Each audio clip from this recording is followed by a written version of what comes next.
Boa noite. Vocês já conseguem me ver ao vivo ou ainda não? Agora são 20 horas, eu imagino que sim. Vamos começar o nosso estudo.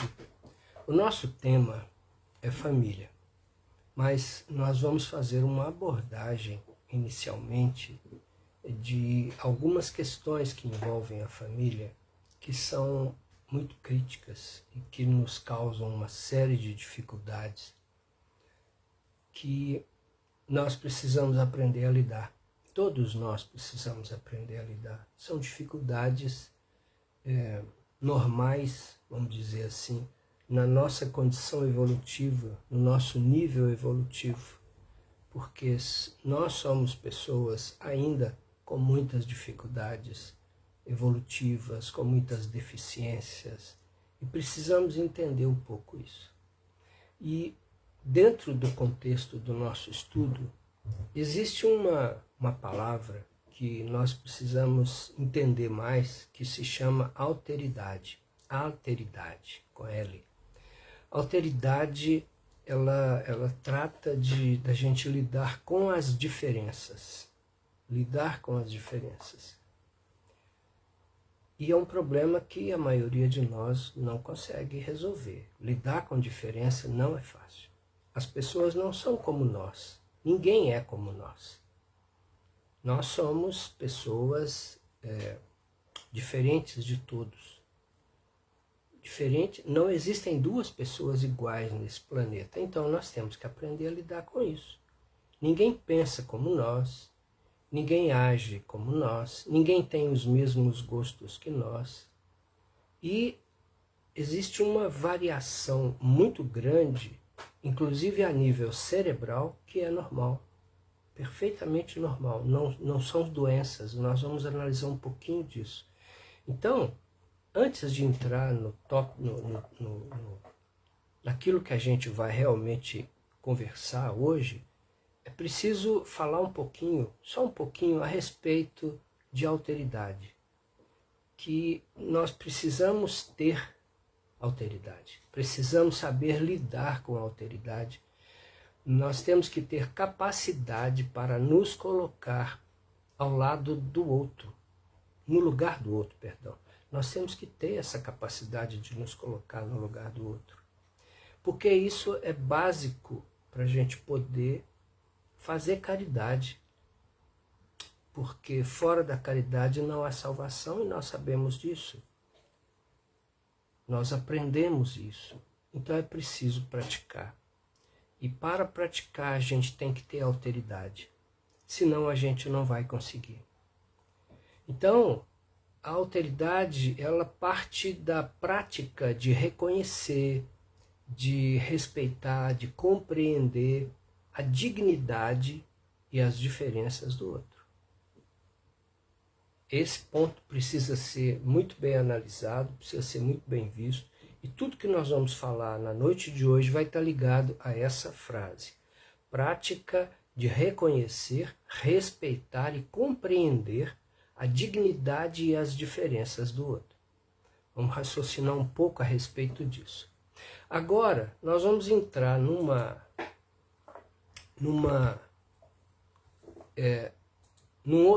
assunto que vai nortear o nosso trabalho. Dentro desse conceito de alteridade, nós vamos lidar com duas questões.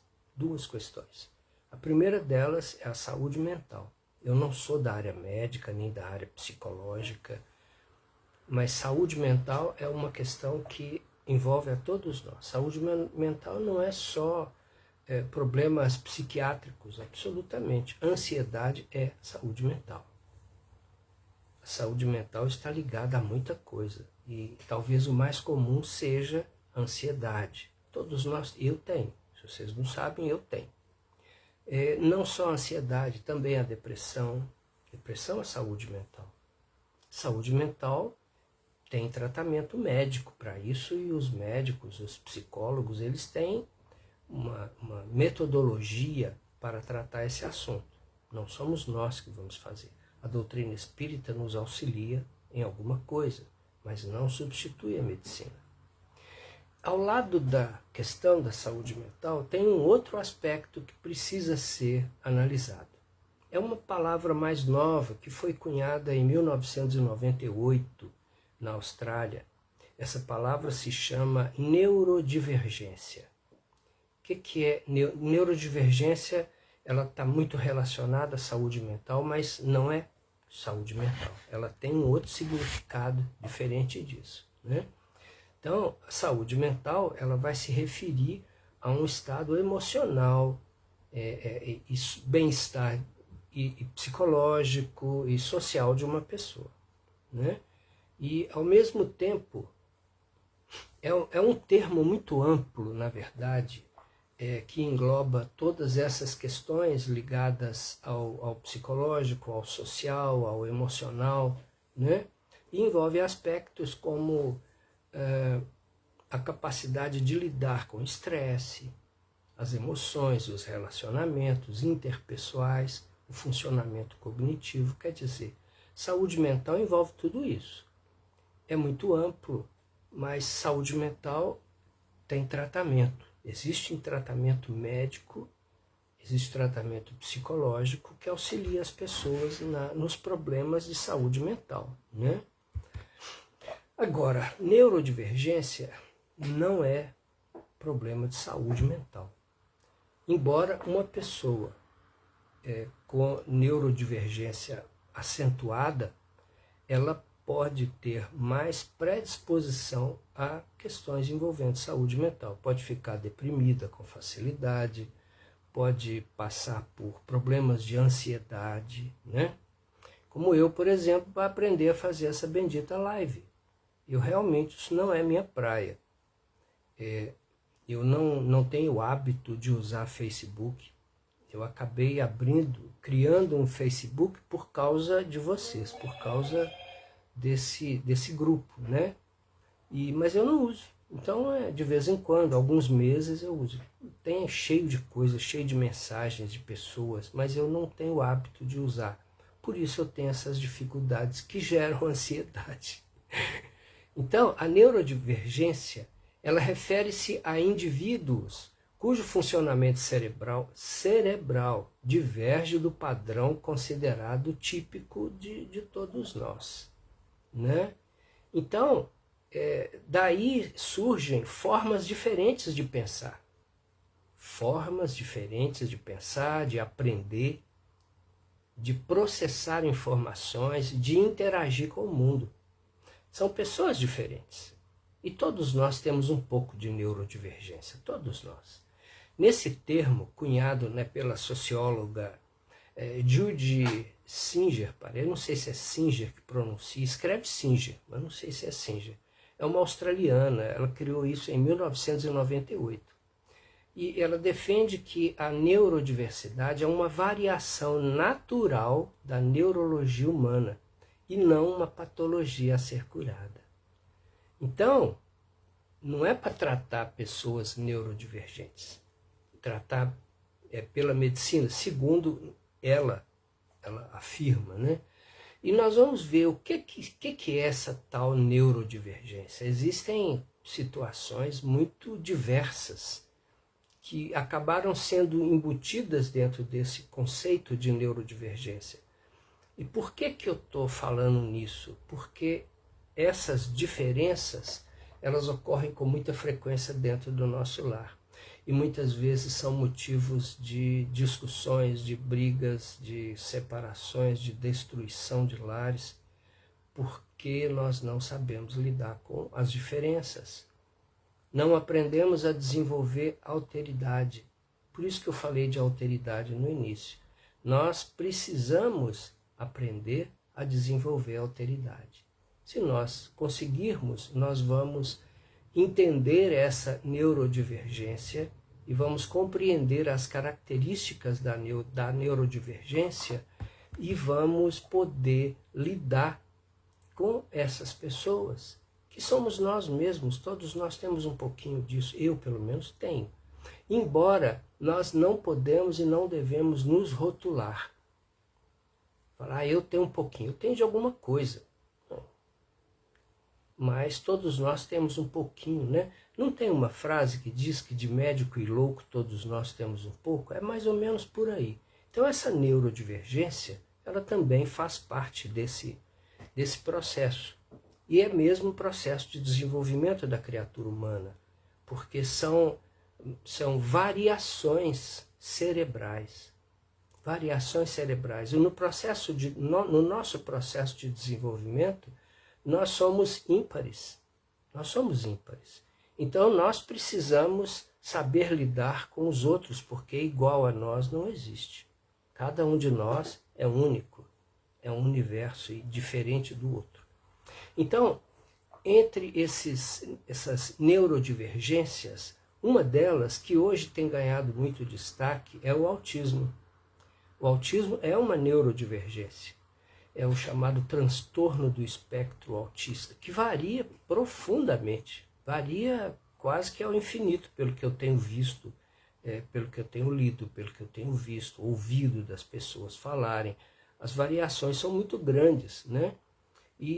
Mas ele se caracteriza por dificuldades sociais, dificuldade de comunicação, dificuldade de comportamentos como a maioria das pessoas, né? Então eles têm comportamentos restritos, mais restritos e por vezes comportamentos repetitivos. Inicialmente a gente ouvia falar de autismo como pessoas que tinham aqueles comportamentos repetitivos, né?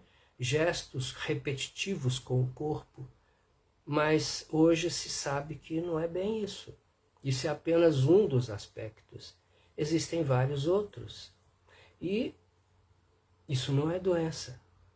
Precisamos compreender, na visão da criadora desse termo, isso não é doença. E de fato, não é doença. Eu conheço pessoas que têm esse transtorno, mas que têm uma vida normal, têm suas dificuldades sociais. Tem. Mas são pessoas que têm a sua linha de raciocínio normal, conseguem desempenhar suas funções, porém com as limitações que o transtorno oferece. Isso pode se transformar ao longo do tempo? Claro que pode. Pode. Agora, a medicina, a psicologia, ela vai com o tempo compreender e aprender a tratar essas situações, não como doença, mas esses transtornos não são remédios que vão curar. Isso já se tem notícia. Eu repito, isso não é minha área, eu não sou médico, não sou da área médica, eu sou engenheiro, não tenho relação com essa área, mas nós precisamos analisar isso do ponto de vista espírita, e esse é o propósito, fazer uma análise do ponto de vista espírita. Antes da análise, nós descrevemos um pouco, nós vamos descrever um pouco dessas neurodivergências. Uma outra é o chamado TDAH, né? O transtorno do déficit de atenção e hiperatividade, que envolve dificuldades de regular a atenção, de impulsividade, de hiperatividade, pessoas extremamente ativas, inquietas, né? E impulsividade. A impulsividade está muito ligada ao processo evolutivo da pessoa. Ela faz parte do nosso processo evolutivo e é uma característica que nós precisamos superar. Mas nós precisamos entender que todas essas características que cada um de nós traz consigo são consequências do nosso passado espiritual. São consequências do que nós fomos no passado.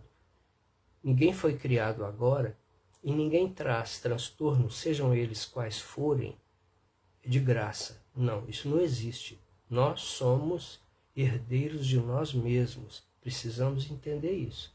E cada um de nós traz os seus transtornos. Cada um de nós traz as suas dificuldades.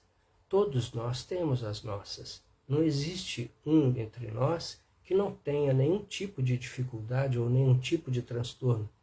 Por isso precisamos ter alteridade, precisamos entender a alteridade, precisamos aprender a lidar com essas divergências na nossa vida. E a família, nós vamos analisar um pouquinho mais para frente, A família é o local primordial para que se possa iniciar um processo de transformação de cada um de nós. É no ambiente familiar que nós nos transformamos, ou local que nós abandonamos e adiamos as nossas transformações, a nossa reforma íntima para o futuro. É uma questão de decisão nossa. A opção é nossa. Deus nos permite essa opção, fazer o que nos cumpre fazer ou não fazer. Isso é uma decisão de cada um de nós. Mas as consequências da nossa decisão ou das nossas decisões são nossas. Compete a cada um de nós resolver mais tarde. Então, continuando essas neurodivergências, existe também a chamada dislexia, que é a dificuldade de aprendizagem na leitura, na escrita. Tem pessoas que têm realmente dificuldade de aprender, dificuldade de ler, né? Dificuldade de escrever. Isso não significa que sejam doentes, isso não é doença não. São transtornos que podem ser recuperados com técnicas, e aí existem técnicas, existem profissionais para isso, que conhecem e que trabalham técnicas que podem superar essas dificuldades, qualquer uma delas, o autismo, o TDAH, a dislexia e as outras, que eu vou citar aqui ainda. Qualquer uma delas. Existem técnicas para tratar o assunto. E nós, enquanto familiares, precisamos compreender isso e saber acompanhar isso em nós e nos outros. Uma outra neurodivergência é a dispraxia, que é a dificuldade no planejamento e na execução de movimentos. Dificuldades nesses movimentos. Todos nós temos alguma dificuldade, nem todos temos essas dificuldades, mas todos nós temos algumas. E também existem técnicas apropriadas para superar a dispraxia, como tem para superar as outras, né? Tem uma outra que é a síndrome de Tourette, que são aqueles tiques motores ou tiques vocais, chamados tiques nervosos, né? Esses tiques, eles costumam surgir na infância ou no início da adolescência, mas também do jeito que vem eles vão. Podem até acompanhar uma pessoa durante toda a sua vida, mas na maioria dos casos eles não acompanham não. Eles, conforme a pessoa vai tomando conhecimento do que se passa com ela, isso tende a desaparecer. Claro que existe também especialistas no assunto para poder auxiliar no processo de superação disso, que pode estar ligado a algumas questões de saúde mental, como, por exemplo, a ansiedade, né? A ansiedade é, sim, uma questão de saúde mental que pode ser causa e consequência de algumas dessas neurodivergências. Bom, existe, por outro lado, o oposto, que são as altas habilidades ou a superdotação. Pessoas superdotadas. O desempenho intelectual é muito acima da média. Veja que são variações mentais, são variações cerebrais. Variações cerebrais. E essas variações cerebrais são normais na criatura, porque nós estamos em processo de evolução. Então, os superdotados podem apresentar uma grande facilidade de aprendizado, de focar, o hiperfoco, né? e sensibilidade emocional. O oposto daquele que não consegue ter foco, daquele que não parece que teve um problema no vídeo, né? Eu espero que a gente possa seguir adiante, porque o sinal da internet aqui em casa é muito ruim. Ele realmente não é bom. É por isso que eu gosto de fazer pelo computador, porque está ligado ao modem e não tem essas dificuldades. Mas eu estou vendo aqui no celular que está dando, já deu um pique agora, né? Um pique de conexão, e por 2 vezes já apareceu o sinal de que a conexão está fraca. E eu estou ao lado de um modem que deveria estar transmitindo em 4G, mas isso não acontece aqui no celular. Isso acontece aqui em casa e eu espero que a gente consiga fazer dessa forma. As outras vezes eu consegui fazer pelo computador, mas hoje não deu certo de jeito nenhum. Então eu estou fazendo pelo celular e eu espero que seja a última vez que eu faça pelo celular, porque eu realmente não gosto, porque tem esses problemas de falhas de conexão e isso prejudicam tanto quem está falando como quem está ouvindo, né? Mas vamos continuar. Uma outra neurodivergência muito conhecida é o chamado transtorno afetivo bipolar. Eu tive uma amiga bipolar, colega de trabalho, amiga não, colega de trabalho, e ela sabia, falou, olha, eu sou bipolar. E realmente são variações de temperamento muito grande. Ora muito tranquila, ora muito nervosa, muito agitada, ora muito calma. Então, são períodos.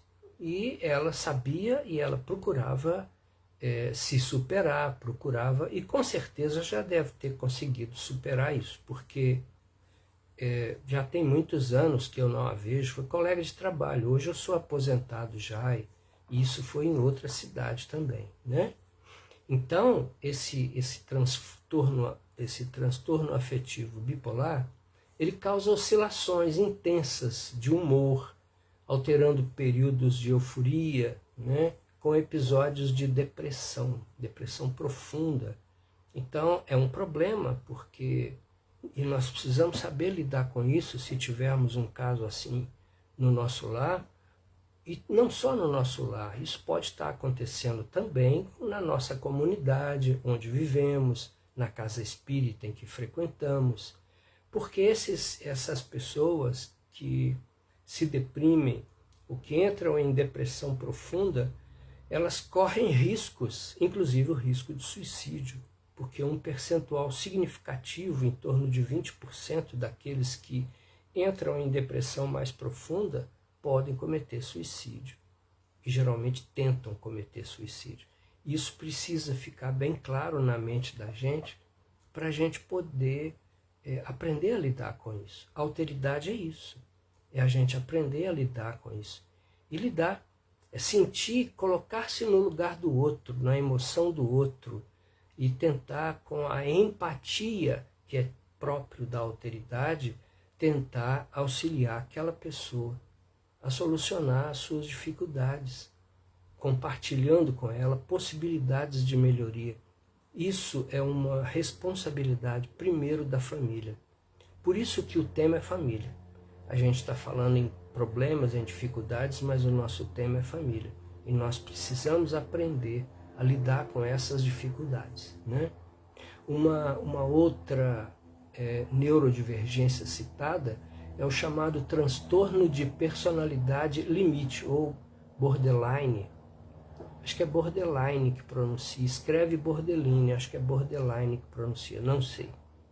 Isso é marcado por uma instabilidade emocional intensa. Então é o medo de abandono, impulsividade também, relacionamentos, a pessoa passa a ter relacionamentos instáveis, não é, com emoções que mudam rapidamente.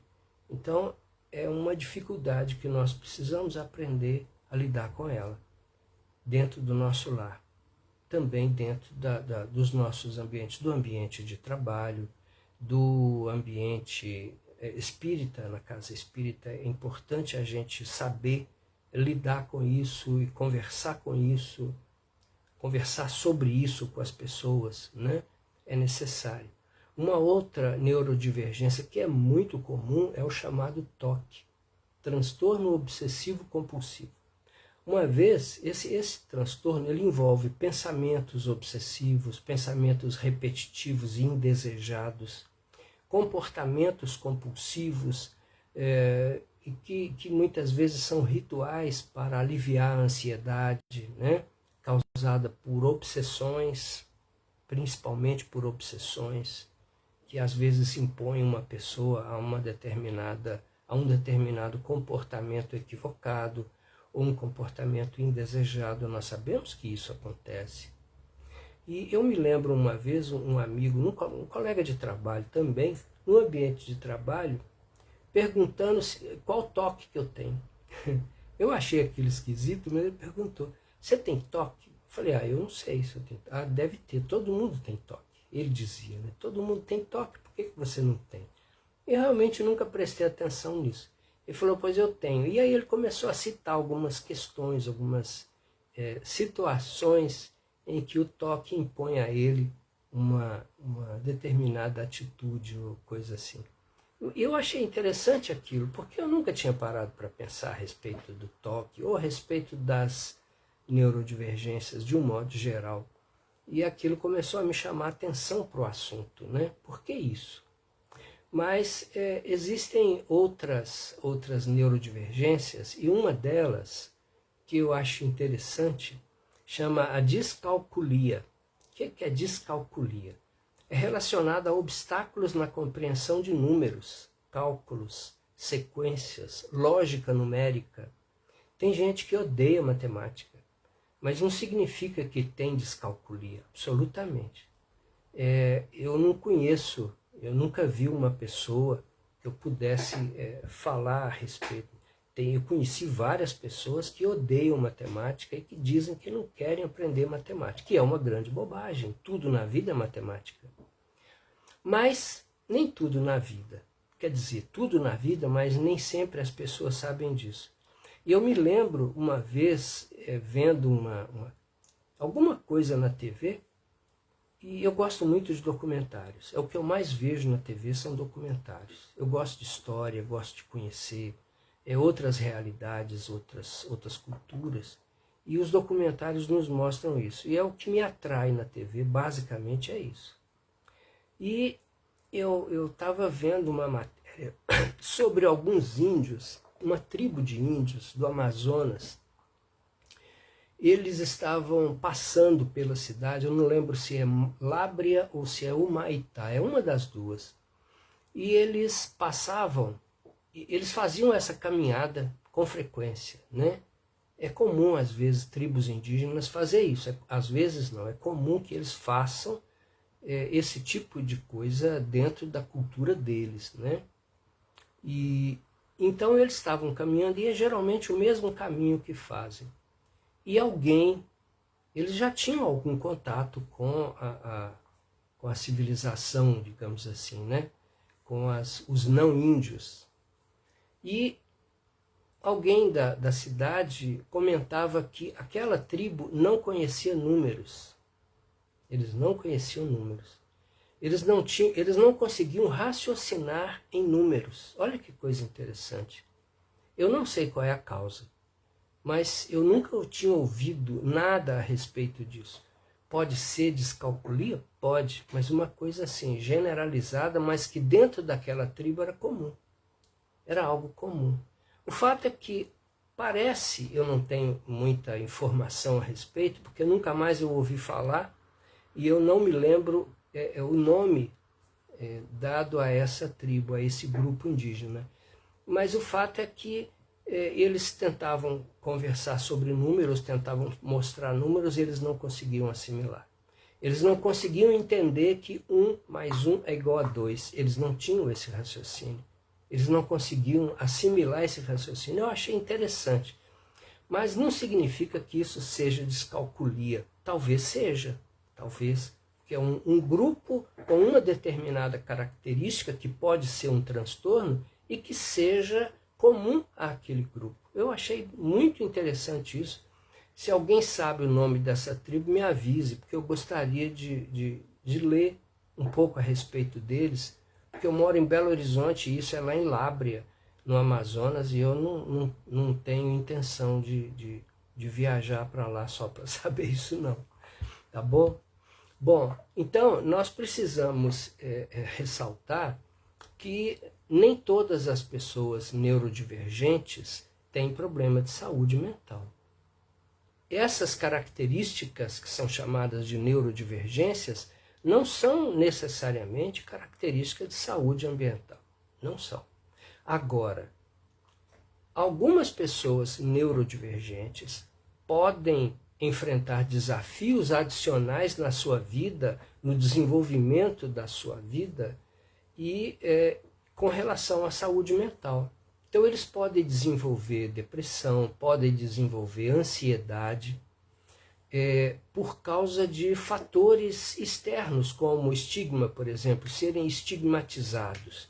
Alguém pode estigmatizar a dificuldade de comunicação, né? Eles às vezes têm essa dificuldade de comunicação e aí as pessoas passam a observá-los e comentá-los a respeito deles de outra forma. Também a questão de sensibilidade. Deu outra vez conexão lenta, eu espero que não caia.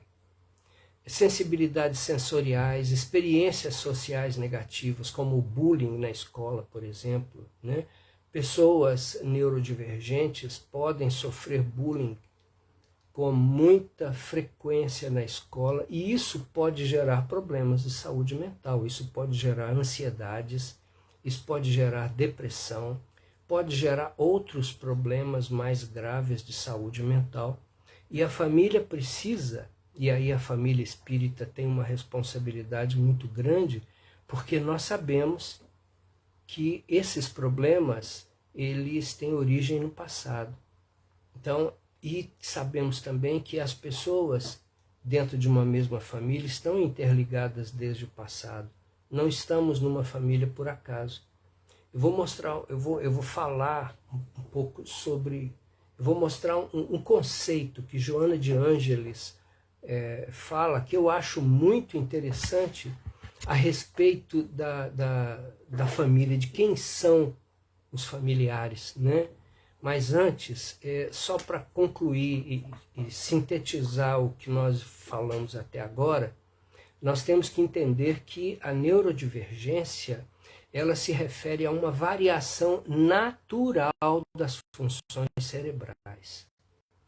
Variação natural das funções cerebrais. Não se trata de saúde mental. Não. Neurodivergência não é saúde mental. Então, condições como o autismo, o TDAH, a dislexia e outras tantas, elas diferem do padrão da sociedade, diferem daquilo que a sociedade entenda como normal, porque são diferentes. Agora, embora não seja doença a ser curada, esses indivíduos podem ter uma incidência maior de problema mental, não é? Como eu disse, como a ansiedade, como a depressão, devido a todas as dificuldades que ele vão entrar. A tribo é a Pirahã. Pirahã, tá. Obrigado, Sueli. Eu vou pesquisar sobre ela. Eles não têm esses conceitos de números realmente. E eu não sei porquê. Não sei se existem algumas pessoas, alguns estudiosos que trabalham com essa tribo e que tenham uma... Eu vou anotar aqui, Pirahã. Vocês me dão um segundinho, tá bom? Para eu não esquecer. Pronto, tá anotado. Pirahã. Então, é preciso compreender isso. Existem algumas dificuldades, né? E muitas vezes essas pessoas tendem a mascarar as suas características para que os outros não saibam. Então ela evita falar do assunto, acaba ficando mais isolada socialmente. Aí vem os problemas sociais. E a família tem uma função muito grande nos laços sociais. Nós precisamos compreender isso. Ela tem uma importância muito grande. Isso está na questão 774 do Livro dos Espíritos e também na questão 775. Nós vamos fazer um comentário dessas questões para a gente poder analisar dentro do enfoque espírita. Então, dentro de uma visão espírita, vamos deixar de lado agora essa primeira parte do estudo, já passou a metade também do nosso tempo, vamos voltar agora para o enfoque espírita. Como é que nós vamos lidar com isso? E por quê? Onde está a nossa responsabilidade com relação a isso? Por que temos uma responsabilidade maior com relação a isso enquanto espíritas? Porque nós sabemos, nós já recebemos as orientações, Joana de Ângeles, a respeito da família, ela é muito dura, muito direta. No livro SOS Família, ela diz o seguinte: família é um grupo de espíritos normalmente necessitados, desajustados, em compromisso inadiável para a reparação, graças a contingências reencarnatórias. Ou seja, Joana de Ângeles está nos dizendo o que nós temos que fazer com toda essa neurodivergência. Nós somos normalmente necessitados, desajustados. Se nós somos desajustados, nós temos algum tipo de neurodivergência em nós. Aqui não tem ninguém que segue um mesmo padrão bonitinho como deveria ser. Nós somos diferentes, nós temos algumas diferenças, e alguns de nós têm diferenças acentuadas, mas são normais. Isso não é anormalidade, isso é diferença. O cérebro funciona de maneira diferente e é normal. São variações que existem no cérebro humano que precisam ser analisadas e vistas como variações, não como problemas, não como doenças, porque isso não são doenças, não são doenças. Então, eu falei do Livro dos Espíritos.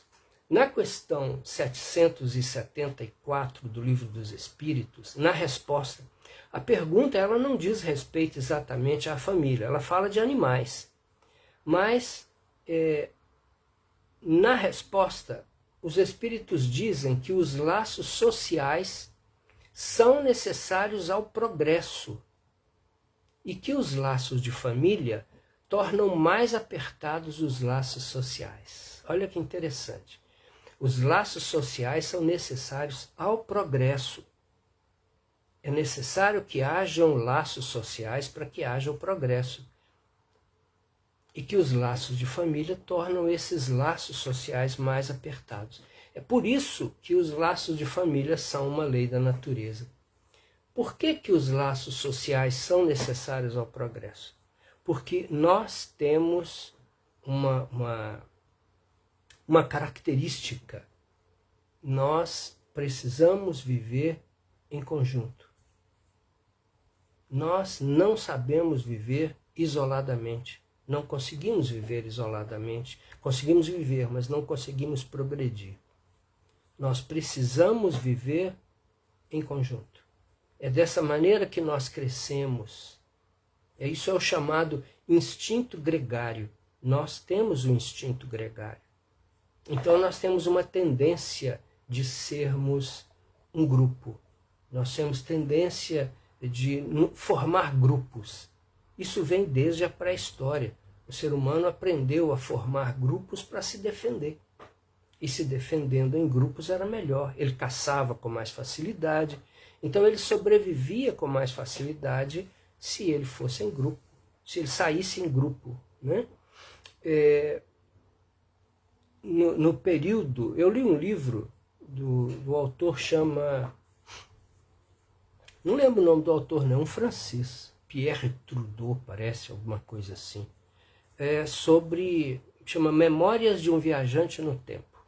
Então ele trata de diversas reencarnações dele.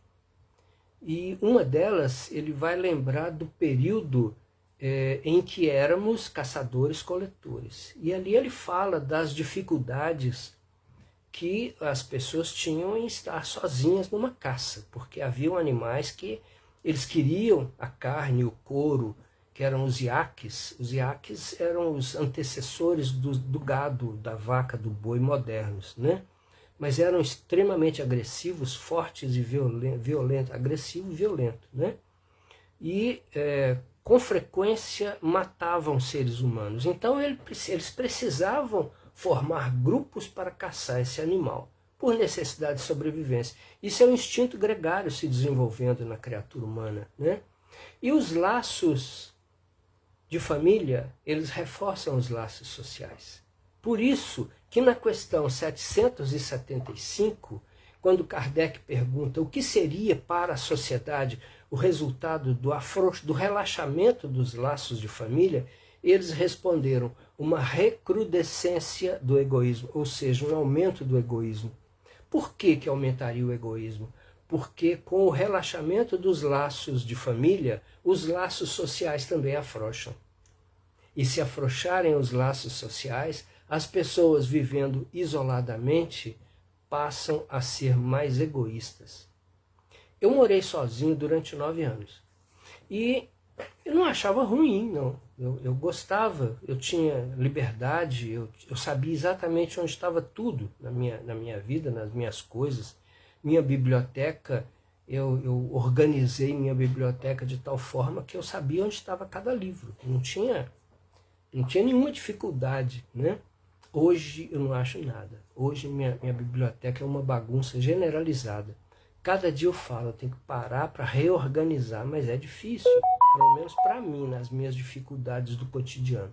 Mas, por que eu falei isso? Uma vez eu conheci uma pessoa que também morava só. E essa pessoa me disse que quando a gente vive só, a gente começa a desenvolver manias. E eu comecei a refletir a respeito disso. Manias? E comecei a tentar enxergar as minhas manias. E de fato, quando a gente mora sozinho, a gente gera hábitos pessoais muito próprios de não compartilhar. Nós não compartilhamos nada com ninguém.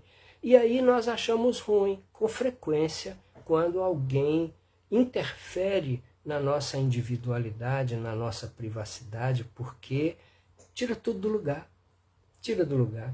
E a gente não está habituado a tirar as coisas do lugar. Então hoje nada aqui no meu escritório, que é um quarto do apartamento, fica no lugar. É uma bagunça, mas assim, um dia eu falo para mim mesmo, um dia eu organizo isso. Mas eu não sei se vai organizar. Bom, então a Estela está dizendo aqui, se fosse para vivermos só, cada um de nós nasceríamos no próprio planeta, no nosso próprio planeta, como no livro Pequeno Príncipe. Precisamos uns dos outros, com certeza precisamos uns dos outros, não tem jeito, é uma necessidade evolutiva. Os laços sociais são importantes e os laços de família igualmente, né? São tão importantes porque fortalecem os laços sociais. Porém, não existe uma família ideal, não existe. Existe uma família necessária. Existe uma família necessária. Então, cada um de nós tem a família que necessita, não a família que gostaria de ter. Então, às vezes, pelo nível de compreensão que possui, ele diz, não, a minha família é perfeita, está ótima, é a família que eu queria ter. Mas são exceções que as pessoas consideraram. E com certeza dentro daquela família existem aqueles que consideram que ela não é a ideal. E não é mesmo, é normal que seja assim. Porque dentro de uma família tem sempre aquelas pessoas que são mais carentes de empatia de nossa parte. Isso acontece, e acontece com muita frequência. Então nós precisamos saber entender isso. Emmanuel, no livro Vida e Sexo, ele nos diz o seguinte, ele fala, arraigada nas vidas passadas de todos aqueles que a compõem, a família terrestre ela é formada assim de agentes diversos, porquanto nela se reencontram comumente afetos e desafetos, amigos e inimigos.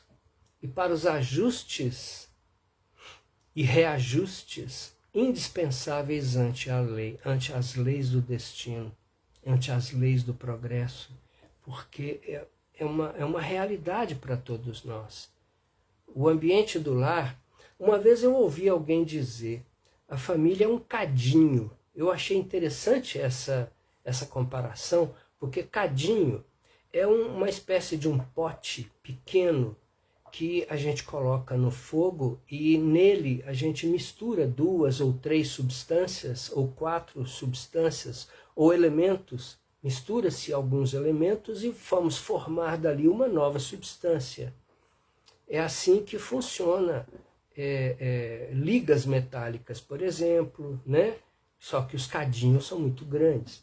Mas o cadinho é isso. Entram pessoas diferentes para sair dali um todo diferente daquele.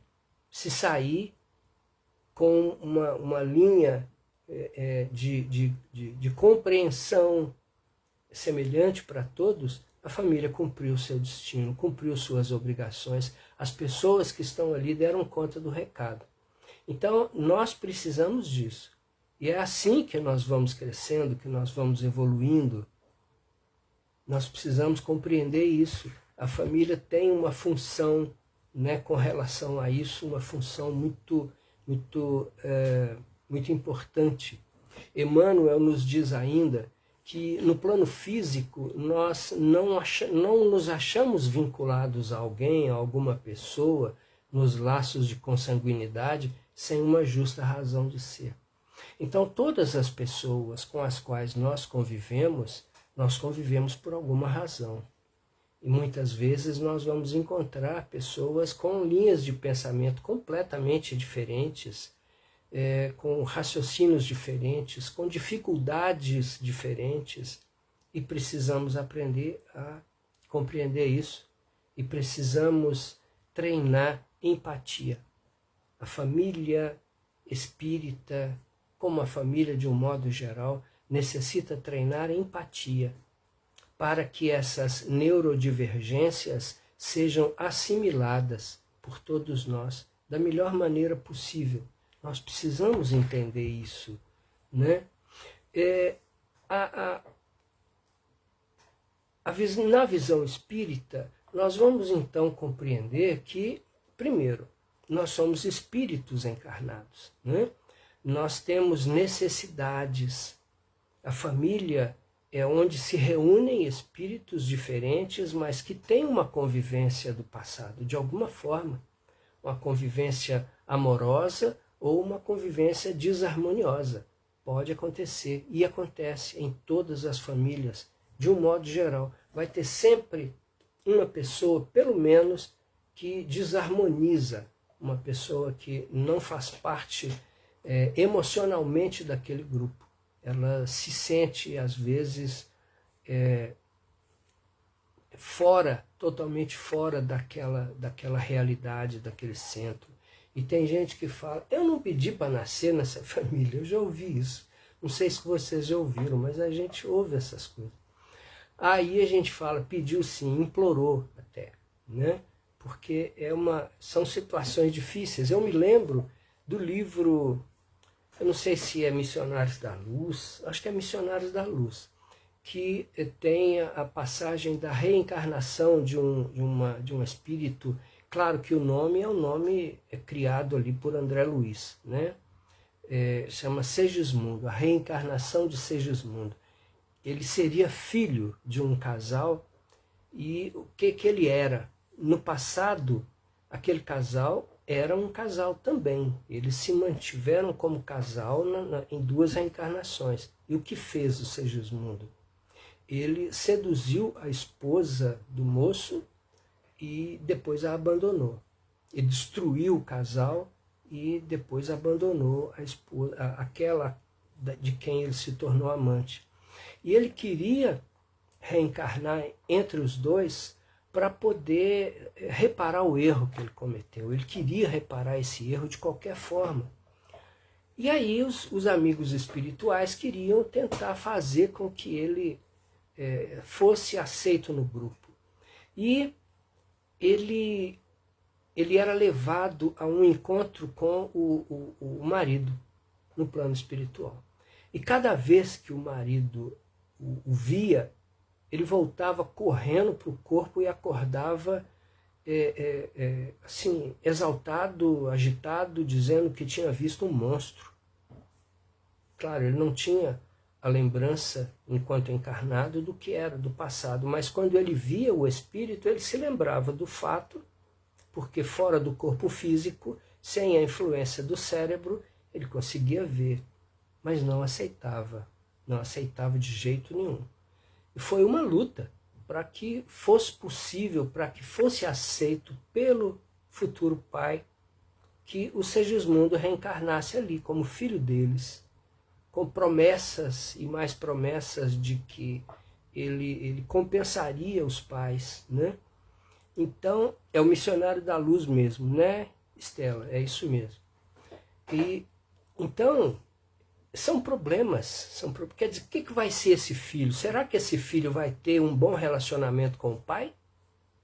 Muitas vezes nós vemos filhos que não se relacionam bem com os pais, que não se dão bem com os pais, porque tem problemas do passado. Eu tive 2 amigos na adolescência, os 2 não se falavam, quando um não pronunciava o nome do outro. Eu era amigo dos 2, eu não tinha nenhum conhecimento espírita, mas depois que eu me tornei espírita, eu fui compreender o que era o relacionamento deles dentro de casa. 2 inimigos declarados dentro de casa. Um não conseguia sequer pronunciar o nome do outro. Ele se referia ao outro como Zé. Os 2. Fala com Zé aí. É assim que eles falavam. É assim que eles se referiam uns aos outros. Era realmente uma coisa difícil. Não sei se eles solucionaram isso. Uma vez, muitos anos depois, eu encontrei com um deles, perguntei pelo irmão, eu já era espírita, perguntei pelo irmão e ele deu uma resposta lacônica, não me lembro nem direito o que foi que ele falou. Mas essas dificuldades nós temos nas famílias e precisamos entender isso. E a visão espírita nos mostra que o caminho que nós temos chama-se reforma íntima. É uma necessidade de cada um de nós. E principalmente quando sim percebemos essa animosidade em nós com relação a um membro da família ou da família, de algumas pessoas da família entre si, nós precisamos trabalhar essas questões. E sabemos também que a visão espírita nos mostra a influência espiritual sobre essas questões. Porque nós somos herdeiros de nós mesmos, nós somos fruto do nosso passado. E esse passado, muitas vezes, ele é influenciado por aqueles que não reencarnaram conosco, que conviveram conosco em outra existência e que buscam nos influenciar espiritualmente de forma negativa. Então, a Sueli dizendo, tem 2 primos gêmeos idênticos que não se falam e não se aceitam. É exatamente a situação, ou quase exatamente, a situação dos 2 amigos que eu tive na adolescência. Só que não eram gêmeos, um era 1 ou 2 anos mais velho que o outro. E daí também, dentro da visão espírita, nós precisamos entender a necessidade do autoconhecimento, cada um de nós. O que se passa conosco? Quais são as nossas dificuldades? E procurar trabalhar com essas pessoas, tratar essas pessoas no nosso dia a dia, no nosso relacionamento, a respeito da necessidade de se conhecer, de procurar saber as causas do que acontece com eles. E a doutrina espírita nos mostra alguns tratamentos que nós podemos ter, não é? Podemos desenvolver, como, por exemplo, os passes espíritas, né? Os passes magnéticos, a fluidoterapia, chamada fluidoterapia, que é uma forma de nós ampararmos e minimizarmos algumas dores. Então, nós temos opções, temos alternativas. A Sueli está dizendo ali, já tentou aproximação, mas eles não querem. Mas é assim, estão juntos é porque precisam se reaproximar. E nós temos que entender isso. Mas é possível, a família um dia vai encontrar a forma de fazer com que eles se reaproximem. Senão, a espiritualidade vai fazer, de outra forma, mas vai fazer. Existem situações, talvez seja o caso de uma desses 2, existem situações em que há necessidade da desobsessão. A doutrina espírita nos mostra caminhos em que a desobsessão nos auxilia a superar essas dificuldades. Também a prece é fundamental. As orações dentro do lar, o estudo do Evangelho, o Evangelho no lar, não é? Então, mesmo o estudo das obras espíritas, o estudo do Evangelho segundo o Espiritismo e das outras obras espíritas, até romances espíritas, também nos auxiliam a compreender as nossas dificuldades e as dificuldades daqueles que convivem conosco. E nós precisamos nós espíritas precisamos saber colocar isso em prática.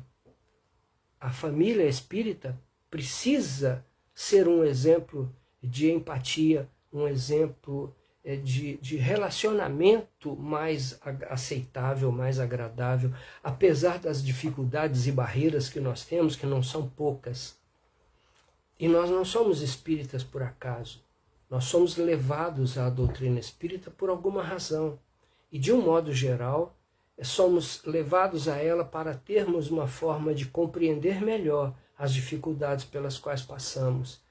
Então, existe também, além da questão da prece, porque a prece ela cria uma capa protetora em torno do ambiente, em torno da casa. Eu me lembro de um livro de André Luiz também, em que, após uma reunião mediúnica, dois amigos seguiam seguidos por um obsessor, e quando chegou na porta da casa de um deles, ele entrou, mas o obsessor não, porque a esposa dele era uma pessoa muito transformada intimamente, muito melhorada intimamente. Ela era religiosa e ela orava muito.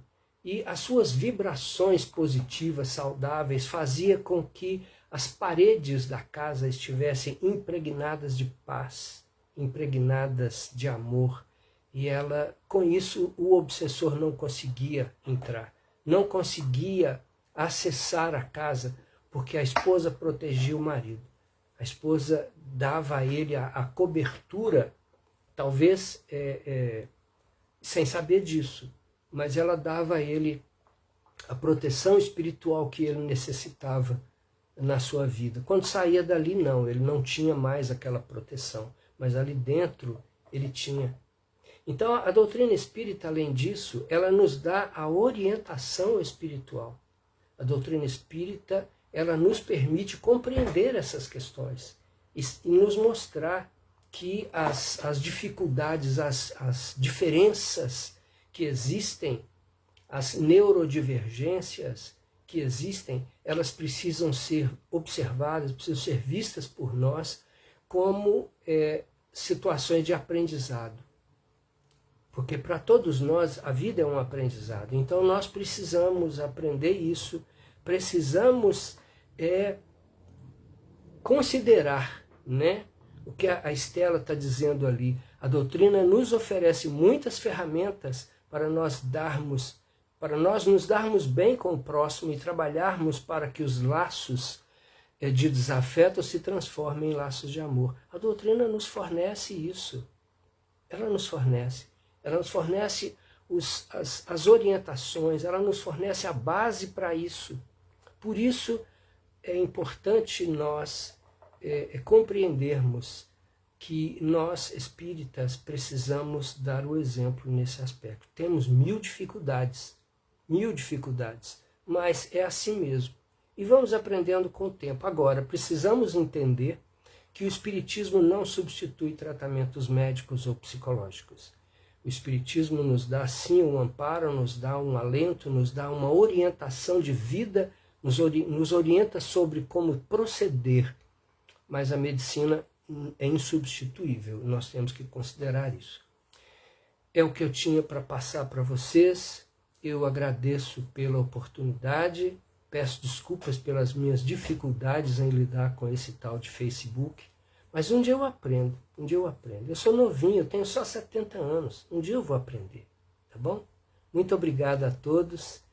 Eu vou clicar em concluir, creio que depois disso para, né? Depois disso acaba a live.